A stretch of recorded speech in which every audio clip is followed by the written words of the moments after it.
Well, as the U.S. Department of Education begins a process of cutting its staff in half, we're getting a clearer picture tonight of what those cuts could mean for Minnesota.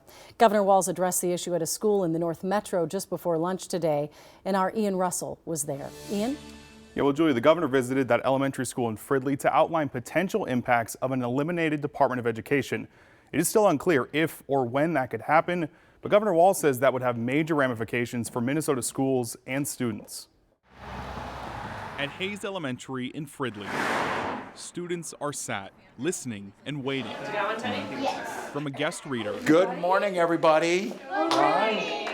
As Governor Tim Walz touts his commitment to Minnesota students. Dr. Lewis, thank you and the district for having us. Walz joined by the commissioner of the Minnesota Department of Education and the superintendent of Fridley Public Schools. So we're here today to make sure that we're lifting up the work that our schools do. Voiced their frustrations and concerns as the Trump administration cuts positions at the U.S. Department of Education and considers fully dismantling it. Just like the chaos caused by the tariffs, I guarantee you there weren't a lot of parents that went into the voting booth and voted to have their schools undermined. The U.S. Department of Education announced cuts affecting roughly 50% of its workforce Tuesday. Secretary Linda McMahon said those cuts reflect the department's commitment to efficiency, accountability, and ensuring that resources are directed where they matter most, to students, parents, and teachers. The department says it will continue delivering on funding and loans. State officials here say uncertainty about the department's future right now has them worried. When you don't have that, that just puts everybody at peril. That just has everybody on edge. The superintendent of Fridley Public Schools says if funding were to go away, that could mean layoffs and major ramifications for the district's students,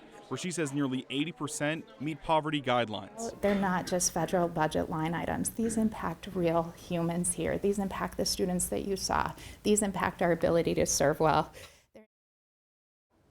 Now, again, it is unclear exactly when or even if the Department of Education could be dissolved, but in an interview Tuesday night, McMahon said these layoffs were the first step toward shutting down the department. And of course, it should be noted that the Department of Education cannot be dissolved without congressional approval. Julie.